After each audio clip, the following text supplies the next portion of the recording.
Choosing between G20 and G20 Max, it's like picking between a sports car and a monster truck.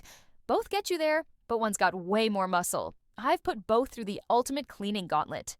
Let's talk raw power. The G20 Max flexes with 21,000 pascals and 150 watts rated power. This beast annihilated pet hair and carpet debris like it was personal. The regular G20, 18,000 pascals at 120 watts, still solid, but definitely the little brother here. For tough jobs like car cleaning or deep carpets, that extra 3,000 pascals actually matters. Battery life and capacity G20 Max runs for 35 minutes of non-stop action, while the G20 taps out at 30 minutes. Not huge, but those extra 5 minutes saved me a second session on my living room. Here's where it gets interesting. The regular G20 is lighter and way quieter. If you're doing quick daily cleanups or have sleeping kids, the G20 won't wake the neighborhood. But if you need serious cleaning power for weekly deep cleans, the G20 Max's extra weight is worth the muscle.